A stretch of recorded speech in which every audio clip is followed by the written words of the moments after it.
Kalau pemahamannya seperti itu, maka seluruh permukaan bumi yang di mana air itu jatuh, menjatuhinya, yaitulah daerah aliran sungai. Dan sungkem telompak menjadi bagian dari kebutuhan. Jadi di luar seni, di luar tradisi, kebudayaan dan lain-lain, sungkem telompak itu menjadi nafas bagi kami.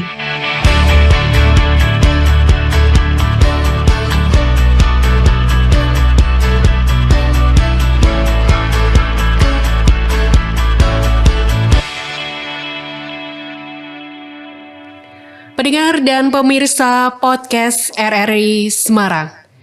Di tengah arus modernisasi saat ini, kearifan lokal yang dibalut dengan tradisi budaya mampu merawat alam dan lingkungan menjadi lebih lestari dan masyarakat bisa terhindar dari bencana. Fenomena unik yang terjadi pada warga Dusun Keditan, Desa Gejayan, Kabupaten Magelang akan kami hadirkan untuk Anda dalam podcast edisi kali ini bersama saya, Hana Pratiwi. Baik, dan sudah hadir bersama dengan saya di studio. Nanti kami juga akan terhubung bersama dengan narasumber kami di ujung Zoom. Saya perkenalkan terlebih dahulu. Yang pertama, ini ada Kabid Pengelolaan Das dan Konservasi Sumber Daya Air dari DLHK Provinsi Jawa Tengah. Ada Pak Sugiharto. Selamat siang, Pak Sugiharto. Baik, kemudian juga narasumber yang sudah tersambung bersama kami melalui ujung Zoom. Beliau ini adalah tokoh masyarakat ya di wilayah Dusun Keditan, Desa Gejayan, Kabupaten Magelang. Ada Pak Singgi. Baik, sebelum kita mulai perbincangan kita akan hadirkan terlebih dahulu sebuah video yang memperlihatkan seperti apa tradisi sungkem telompak. Sobat RRI, masyarakat Dusun Keditan, Desa Pogalan, Kecamatan Pakis, Kabupaten Magelang mempunyai tradisi yang unik di hari keempat Hari Raya Lebaran. Mereka sengaja datang ke desa tetangga, yakni di Dusun Kejayan, Desa Banyusidi, Kecamatan Pakis. Mereka melaksanakan tradisi sungkem telompak di sebuah mata air yang ada di Dusun Kejayan, yang diyakini sebagai pertapaan Prabu Singobarong. Singgi Arif Kusnadi, pimpinan Padepokan Wargo Budoyo, mengatakan, secara fisik tradisi sungkem ini merupakan bertemunya masyarakat dua dusun dan bersilaturahmi di hari raya Lebaran. Selain itu, secara spiritual mereka menjalankan semangat untuk melestarikan lingkungan, yakni sumber air telompak. Menurutnya, tradisi ini juga sebagai ajang masyarakat merawat lingkungan, terutama sumber air. Karena ada tradisi sungkem ini, masyarakat Dusun Kejayan tidak menebangi pohon di sekitar mata air, sehingga mata air tersebut tetap lestari. Sementara itu, Parto Wiyoto, sesepuh Dusun Keditan, mengatakan, ritual sungkem telompak merupakan tradisi yang dilaksanakan setiap Lebaran. Apabila masyarakat Dusun Keditan tidak melaksanakannya, mereka mempercayai akan ada bencana yang menimpa masyarakat Dusun Keditan. Pendengar dan pemirsa podcast RRI Semarang, tadi sudah kita lihat bersama ya seperti apa tradisi sungkem telompak yang merupakan salah satu kearifan lokal untuk menjaga kelestarian alam. Anda juga boleh bergabung bersama kami melalui WhatsApp ya. Mungkin ada yang penasaran tradisi ini seperti apa dan pelaksanaannya seperti apa manfaatnya untuk kelestarian alam melalui 0816666889. Baik, Pak Sugiharto, tadi setelah kita melihat adanya satu kearifan lokal ya yang sampai dengan saat ini masih dipertahankan oleh masyarakat di sekitar wilayah Magelang. Nah, sebenarnya apakah penebangan pohon ini memang memiliki andil yang besar, Pak, terhadap kejadian bencana hidrometeorologi selama ini? Oke, terima kasih Mbak Ana. Pendengar, kalau kita berbicara masalah fungsi tadi ini karena penebangan pohon ya, jadi salah satu fungsi pohon itu adalah untuk tadi menerima kalau terjadi hujan, air itu bisa ditahan sehingga tidak cepatnya jatuh ke tanah dan juga untuk menghindari adanya erosi permukaan. Nah, pertanyaannya apakah menebang pohon itu bisa menyebabkan bencana tadi ya, banjir dan sebagainya. Nah, ini tergantung pohonnya berada di mana dulu.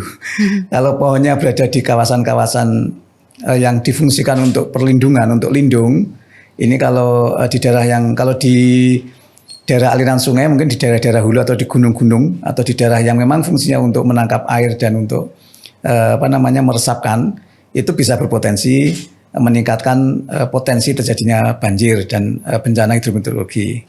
Namun kalau pohonnya ada di daerah yang memang diperuntukkan untuk dipanen, diproduksi, misalkan di daerah yang datar, mungkin berpengaruh tapi tidak terlalu besar. Sehingga upaya untuk menghindari perubahan fungsi lahan di daerah-daerah yang mempunyai fungsi lindung, terutama dengan tutupan hutan atau yang didominasi oleh pohon, itu sangat signifikan. Kalau terjadi perubahan fungsi, itu hilang di permukaan tanah, itu akan meningkatkan potensi terjadinya bencana hidrometeorologi tadi, banjir dan longsor.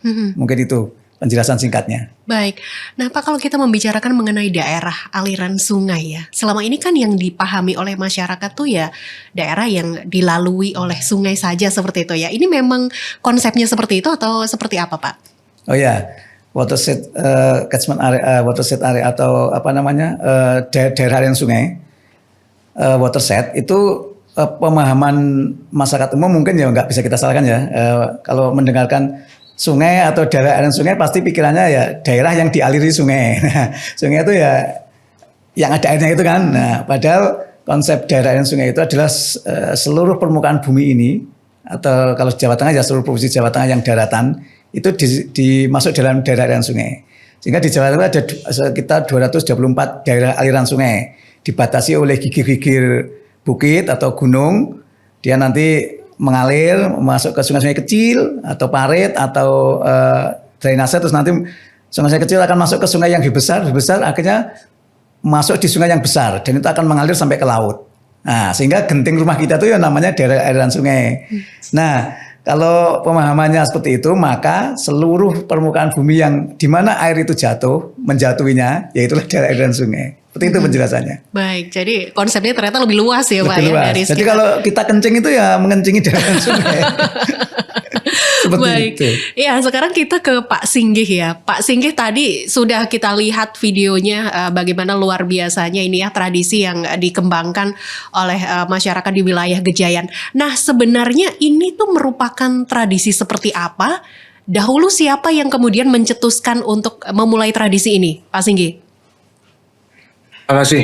Sebelumnya selamat siang Mbak dan Pak Sugiharto, selamat siang juga. Selamat siang. Jadi tentang Sungkem Telompak ini tadi sedikit koreksi aja Mbak.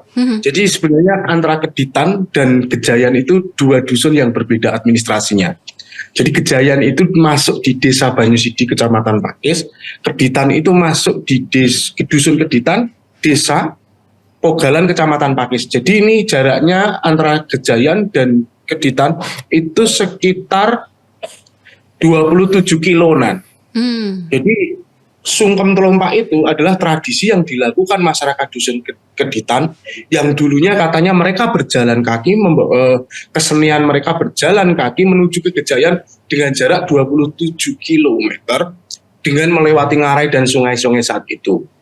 Nah, terus mereka setelah sampai ke Gejayan, dia turun di pertapan atau di mata air yang namanya Telompak, dipercayai sebagai di situ bersemaya Dahyang atau Danyang Kiai Singobarong, Kiai Silem Dalem di situ sebagai rasa syukur masyarakat dusun Keditan. Jadi awal sejarahnya cerita yang berkembang di masyarakat kami di Gejayan itu dulu masyarakat Keditan itu mengalami paceklik, banyak orang sakit, bertani banyak yang tidak berhasil, larang sandang, larang pangan dalam istilah Jawanya seperti itu.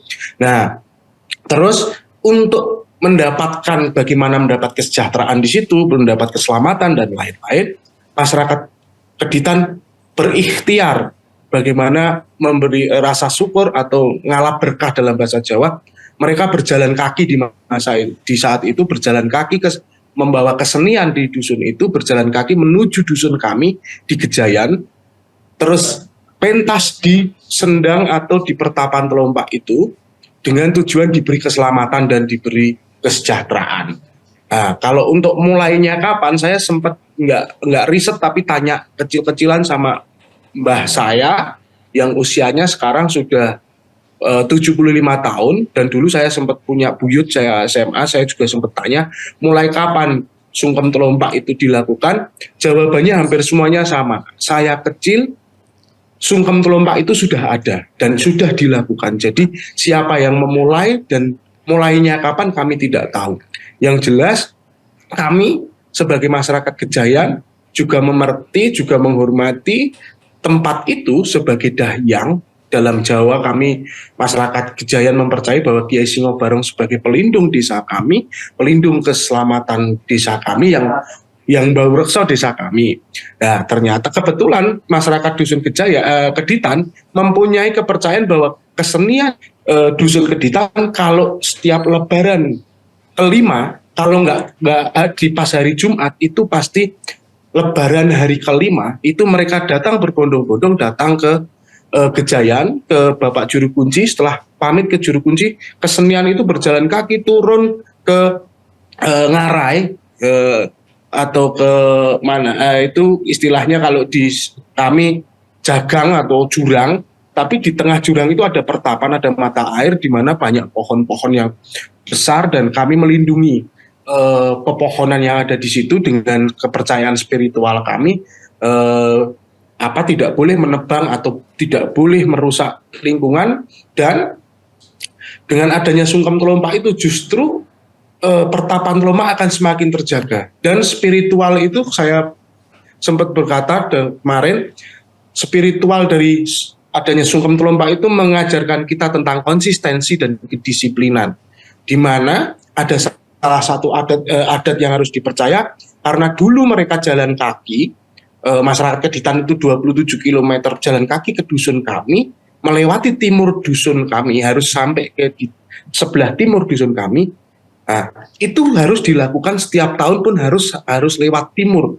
Padahal jalan yang lebih bagus itu lewat barat dusun kami. Kalau pakai mobil di zaman sekarang itu secara efektif itu harus lewat jalan barat dusun kami. Tapi tradisi itu masih dilakukan walaupun pakai mobil harus lewat harus lewat sebelah timur dusun kami dan harus turun di sebelah timur dusun kami dan melakukan jalan kaki. Tidak boleh lewat barat dusun kami. Jadi ada dua jalan itu bisa lewat timur dan barat. Yang barat lebih enak karena aspal, yang timur itu masih bebatuan, Mbak. Tapi mereka tidak berani untuk merubah tradisi itu. Terus jamnya pun harus tepat. Baik, jadi jam masih 11, tetap memegang ya?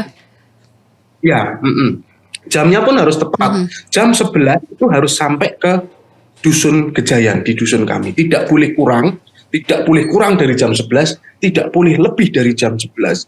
Jadi harus jam 11 tepat, masyarakat Keditan harus sampai di timur desa kami dan melakukan kirap. Setelah kirap mereka jalan ke Juru Kunci, baru mereka setelah dapat restu dari Juru Kunci turun ke pertapan Telompak itu dan melakukan pentas, melakukan doa di situ dan melakukan pentas seperti itu. Baik, nah tadi sudah dijelaskan ini Pak Sugierto, ada satu semacam tradisi gitu ya yang dilakukan dan itu dijunjung secara turun-temurun. Di antaranya salah satunya adalah dengan meyakini bahwa masyarakat ini tidak berani menebang pohon. Nah ini mungkin apakah tradisi-tradisi semacam ini juga memang diperlukan ya untuk memperkenalkan atau juga memberikan edukasi kepada masyarakat bahwa ada memang pohon-pohon yang tidak seharusnya ini ditebang secara ilegal atau tidak semestinya seperti itu Pak? Oh ya. Biasanya gini, orang melakukan sesuatu itu ada 4 biasanya. Biasanya ya, 1, dia dapat kerugian, maka dia akan melakukan sesuatu. Atau dia dapat untung, melakukan sesuatu. Atau karena perintah. Nah, yang terakhir, karena kesadaran. Nah, kesadaran itu dibangun dari proses yang sangat panjang saya kira. Seperti budaya yang tadi Telompah ini. Ini kan budaya di mana kita, saya mau menafsir ya, kan ini tafsir saya, nanti kalau salah tolong diingatkan. Ini mohon Pak Singgih ya? Mas Singgih, itu posisi desa Gejayan dengan Keditan itu lebih tinggi mana Pak? Lebih tinggi Keditan. Oh berarti Keditan, berarti Gejayan malah di bawah ya? Di bawah ya. Berarti mata airnya itu di bawah ya? Mata airnya itu bawah dan juga jauh Pak, karena beda administrasi. Iya. Oke.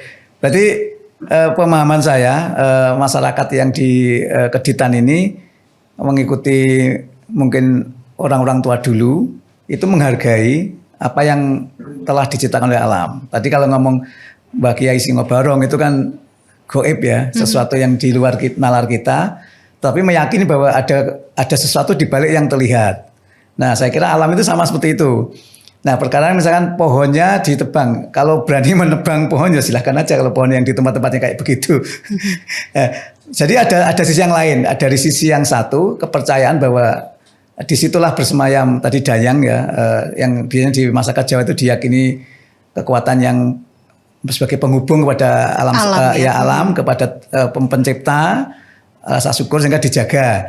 Tapi dari sisi fisik memang beberapa jenis tanaman yang ada di daerah-daerah tertentu itu mempunyai fungsi untuk menyimpan air. Misalkan jenis ficus atau kalau kita kenal dengan beringin itu biasanya kan banyak, memang di situ dia bisa menahan air.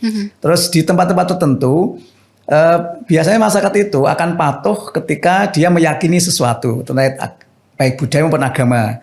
Nah, mungkin masyarakat yang Keditan itu meyakini bahwa kalau kita melanggar pasti akan kena bala. Sama, makanya salah satu pendekatan kita dalam pelestarian sumber daya air adalah menggunakan pendekatan budaya. Sehingga kita tanami tanaman yang dipercaya oleh masyarakat, dengan tanaman itu maka orang akan enggan atau menghargai.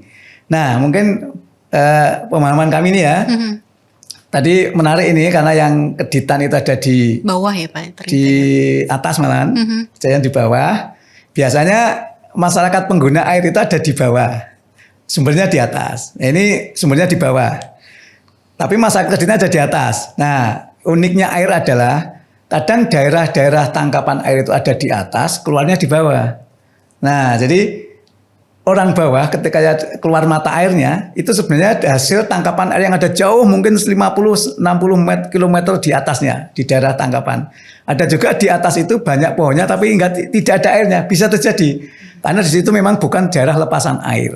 Nah, sehingga hubungan antara dua masyarakat ini sangat baik sehingga saling menghargai. Seperti itu ya catatan dari kami. Saya kira ini baik untuk upaya kita untuk menghargai alam ini. Baik, nah Pak Singgi, dengan adanya tradisi ini dan juga masyarakat yang mungkin karena sudah dipercaya turun-temurun itu tidak berani memegang pohon. Ini memang kalau di wilayah Gejayan maupun Keditan ini tidak pernah terjadi bencana sampai dengan saat ini atau seperti apa ini Pak? Jadi gini Mbak, antara Keditan dan Gejayan itu kan jauh dan beda sungai. Jadi kami ada satu sungai di Merbabu itu namanya Sungai Senjoyo. Jadi Keditan itu di selatan sungai, kami di utara sungai. Nah, bedanya Keditan itu tidak di wilayah Taman Nasional, kami itu di wilayah Taman Nasional. Kebetulan Taman Nasionalnya itu homogen dengan hutan pinus dan sangat rawan dengan bencana, Pak. Yang pastinya bencana longsor di tempat kami. Tapi ini sedikit cerita tentang Pelompak. Pelompak itu dulu pernah ada pohon yang sangat besar, itu roboh Mbak. Namanya pohon sarangan.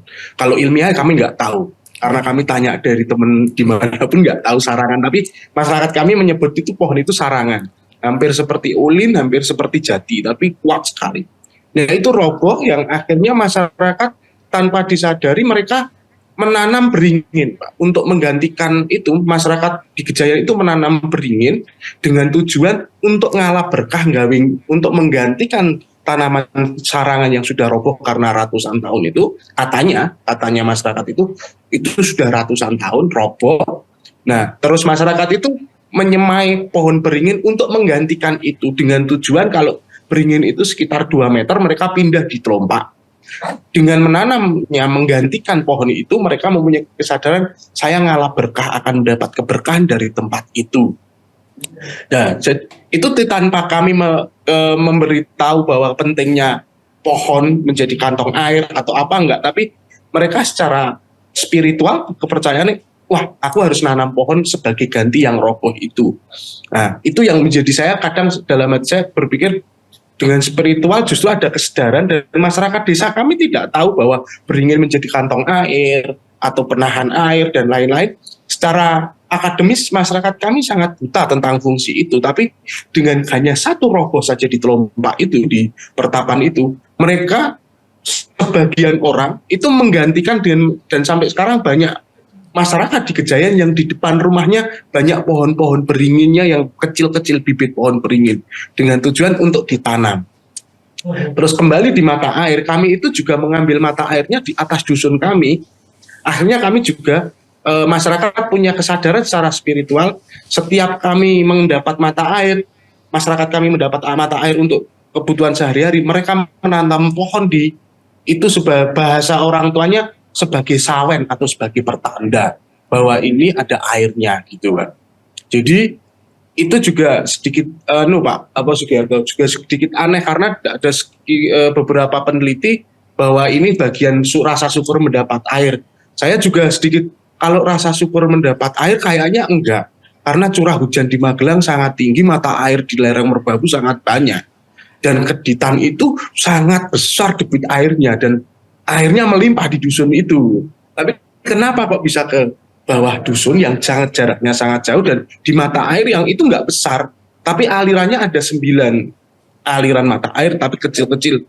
Nah, saya menyimpulkan itu sebagai rasa syukur, mereka diberi keselamatan, diberi kesuburan, diberi keberkahan. Jadi itu tindakan rasa syukur. Mungkin kalau di wilayah dengan debit curah hujan yang rendah, mungkin bisa sebagai rasa syukur mendapat air. Mungkin sampai sekarang saya juga masih bertanya dan berpikir juga Mbak, kenapa Keditan kok ke bawah di mata air itu?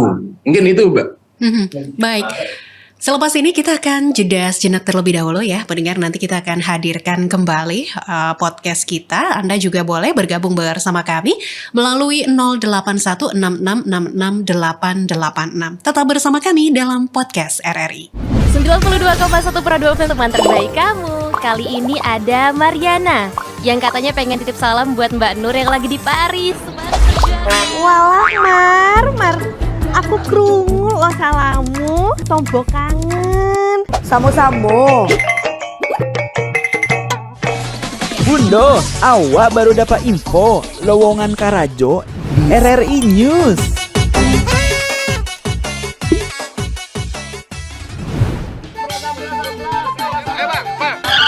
Nyanyi lagu apa kita, Pace? RRI digital saja toh.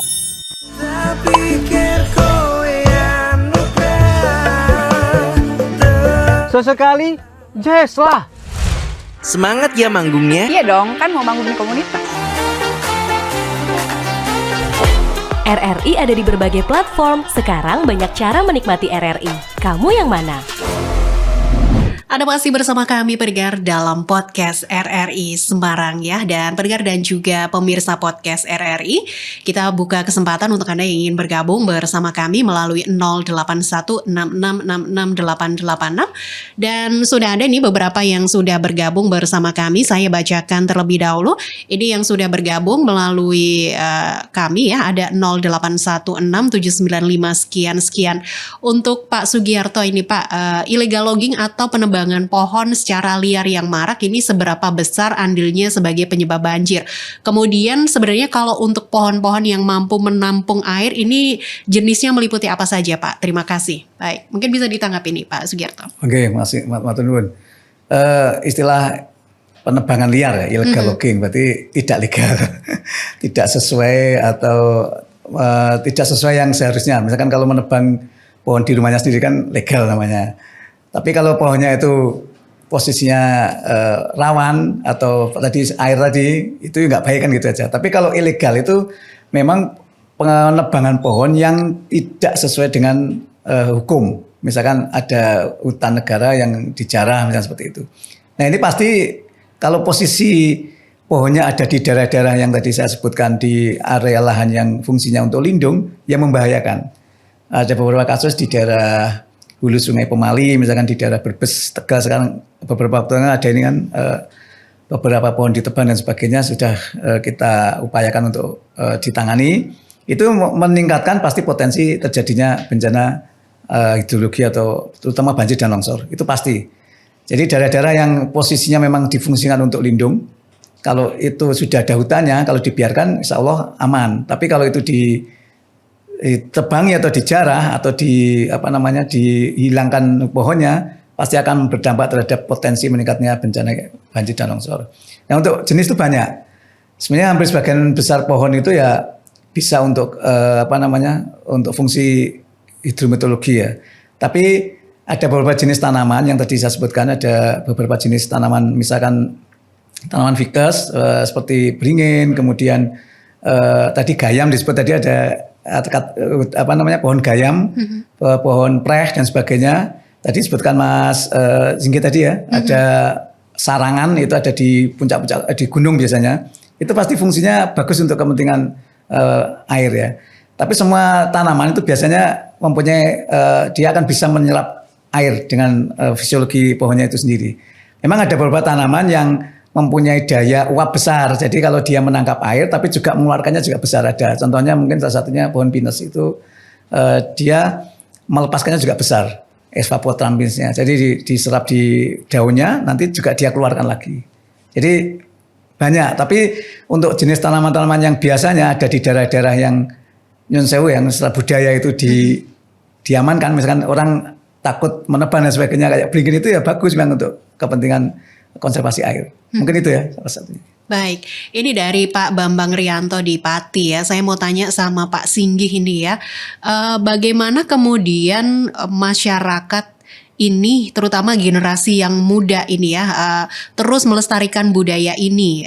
Bagaimana caranya? Kemudian kalau misalkan ada masyarakat yang menebang pohon, ini apakah ada semacam hukuman yang dilakukan oleh masyarakat setempat, Pak? Terima kasih. Baik, mungkin bisa ditanggapi nih, Pak Singgih. Oh ya, terima kasih Pak untuk yang dari Padi. Jadi kami kalau sudah berbicara bagaimana cara itu, kami sebenarnya nggak punya cara. Oke. Ya, masuk Pak suara. Halo. Ya, mohon maaf Pak Singgih, kami tidak dapat mendengar suara Pak Singgih dengan jelas. Oh ya sebentar Pak. Oke, masuk suara. Ya, sepertinya kami terputus ya hubungannya dengan Pak Singgih. Kita akan coba untuk hubungi kembali. Ada masih bisa bergabung ya pendengar bersama kami melalui 024 8316686 atau juga 08166668886. Sambil menunggu Pak Singgih untuk bergabung lagi bersama kami. Pak, kalau misalkan untuk daerah-daerah yang memang ada di sekitar daerah aliran sungai ini, apakah dibentuk satu ekosistem khusus seperti itu Pak? Untuk bisa menjaga supaya air ini bisa mengalir dengan lancar, tidak kemudian meluap seperti itu ya, sehingga bisa menyebabkan berbagai bencana. Ya sebenarnya di aturan yang sudah disepakati itu, misalkan badan air itu ada sempadannya kanan kiri ada 50, ada yang 100 tergantung posisi sungainya. Itu harusnya memang tidak diperkenankan untuk aktivitas yang eksploitatif.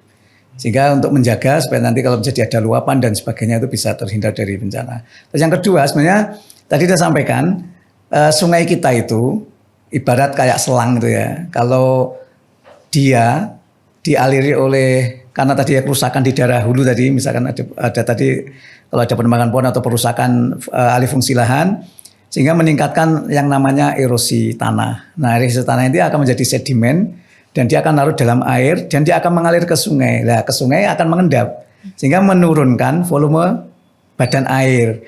Nah, kalau volume selangnya banyak keraknya kan jadi airnya nggak lancar. Nah, itu biasanya menimbulkan banjir karena meluap. Ya, sehingga kita berupaya untuk tadi melindungi daerah atas, terutama yang daerah tengah untuk mengurangi potensi adanya sedimentasi atau erosi tanah.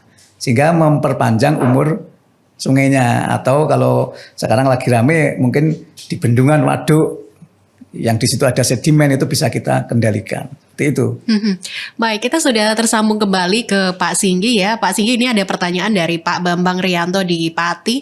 Bagaimana kemudian memperkenalkan kebiasaan atau kebudayaan ini kepada generasi muda ini Pak? Apakah mereka tetap mau melaksanakannya, dan apabila ada masyarakat ini yang kemudian menebang, apakah ada hukuman dari masyarakat setempat? Terima kasih. Oke, terima kasih Pak Bambang yang dari Pati. Masuk ya Mbak suara saya? Ya, silakan. Oke. Jadi kalau untuk berbicara cara dan bagaimana, kami sebenarnya nggak punya strategi khusus. Kami hanya mengalir saja.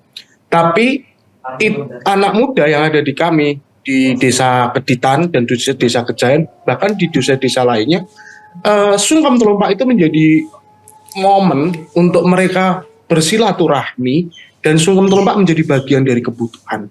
Jadi di luar seni, di luar tradisi, kebudayaan dan lain-lain, Sungkem Telompak itu menjadi nafas bagi kami. Termasuk saya, terus adik saya, seusia adik saya, mereka itu menjadi momen dan kami menunggu sesuatu itu dari Sungkem Telompak itu untuk saling bertemu, untuk saling silaturahmi. Jadi Sungkem Telompak di situ menjadi simbol silaturahmi, menjadi simbol persaudaraan dan simbol kasih sayang sesama, dan itu menjadi media spiritual itu dibutuhkan seperti nafas.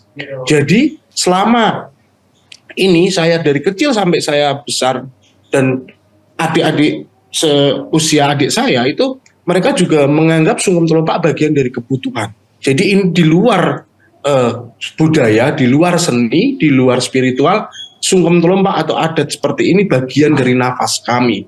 Jadi tidak ada yang berani untuk merubah tradisi ini karena di samping dari secara spiritual akan ada sanksi sosial, akan mungkin secara Jawa ini agege pengomongan tonggo sudah wis raluwes gitu. Jadi itu sudah di luar dari norma. Termasuk kembali lagi yang berani menebang pohon apakah dapat sanksi?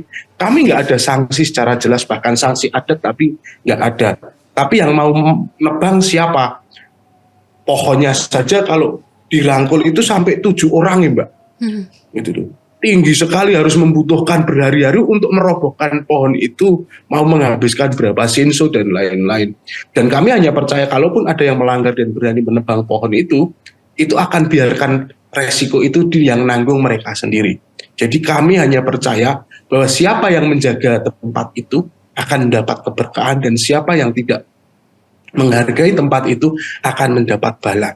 Jadi kami tidak punya aturan secara tertulis atau secara adat untuk menjustifikasi siapapun untuk merespon itu kembali ke masyarakat masing-masing bagaimana menanggapi, membekani leluhur, membekani tempat-tempat itu dengan tujuan mendapat keberkahan.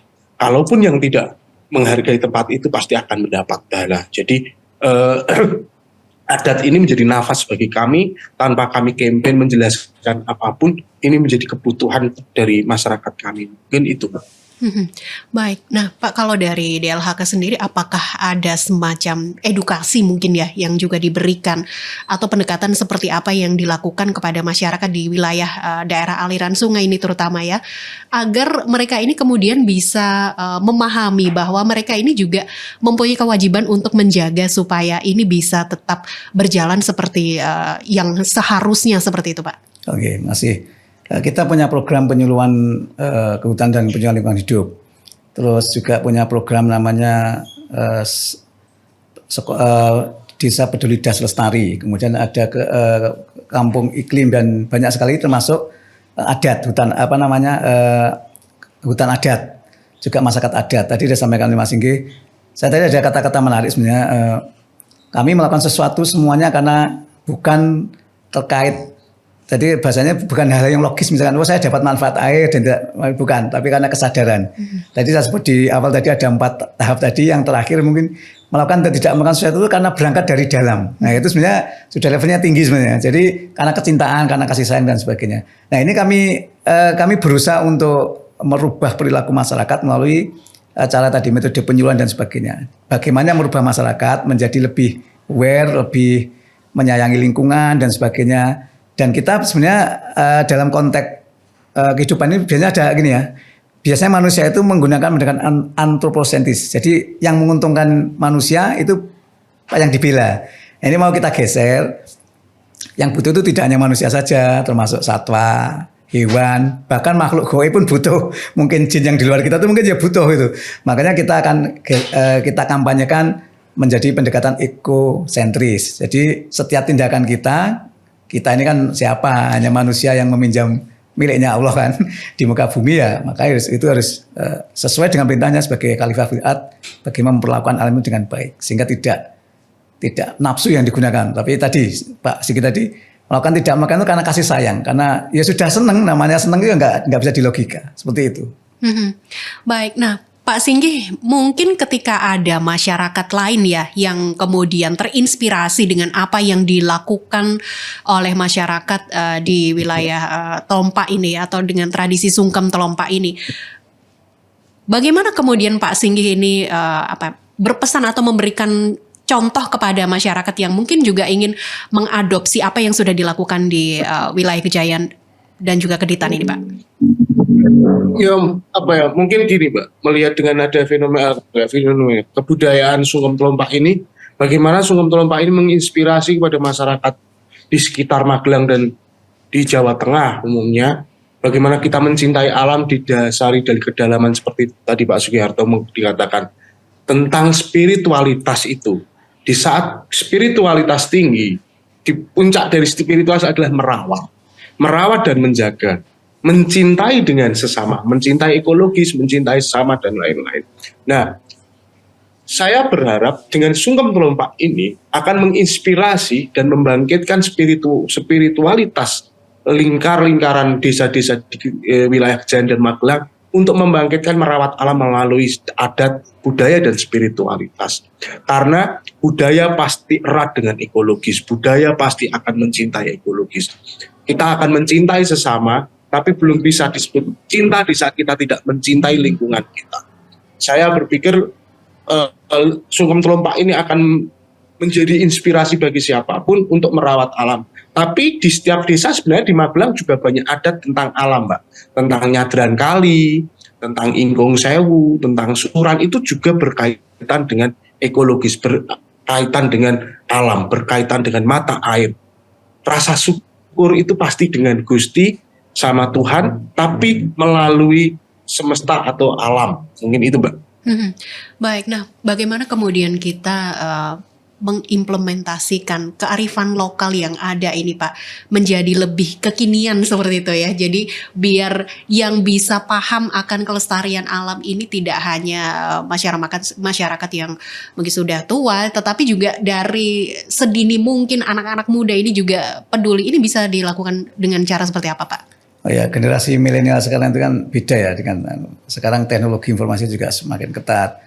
Apalagi dengan pokoknya kalau yang viral itu kan biasanya banyak diikuti. Nah, selain itu juga sekarang memang perlu dibungkus supaya masyarakat itu, terutama generasi muda ya, itu bisa. Saya kira kalau anak muda sekarang kayaknya lebih senang tuh lah ke alam kemana itu senang itu. Itu peluang sebenarnya, peluang bagaimana kita memberikan kepada mereka supaya lebih mencintai lagi. Saya kira peluang ini karena saya lihat di medsos dan sebagainya kan kalau mereka ketemu alam yang indah kan seneng gitu. Nah itu tadi kita dorong supaya kembali ke spiritual tadi seperti sampaikan Pak Singgih tadi. Mungkin itu ya. Baik, Pak Singgih ini mungkin sebagai penutup apa yang ingin disampaikan kepada masyarakat di wilayah lain ini Pak dengan adanya Sungkem Telompak yang mungkin nanti juga akan diadaptasi ke daerah-daerah lain ini sebagai sebuah kebudayaan atau kebiasaan Pak. Iya Mbak, terima kasih. Jadi dengan adanya Sungkem Telompak saya berharap ini menjadi simpul dari cinta, kasih sayang. Bukan hanya cinta dengan sesama, tapi cinta dengan semesta, dengan alam. Dan saya berharap dengan Sungkem Telompak ini mampu menginspirasi semua wilayah di wilayah Jawa Tengah khususnya untuk selalu mencintai alam, mencintai pohon, mencintai adat istiadat kita bahwa itu adalah identitas. Moyang kami, moyang masyarakat kami mengajarkan sebelum mencintai sesama kita harus mencintai alam karena alam yang menghidupi kita. Maka dengan mencintai alam kami akan mendapat keberkahan itu dan mempunyai hidup yang lebih baik dengan hal yang ayam tentrem. Ini tuh.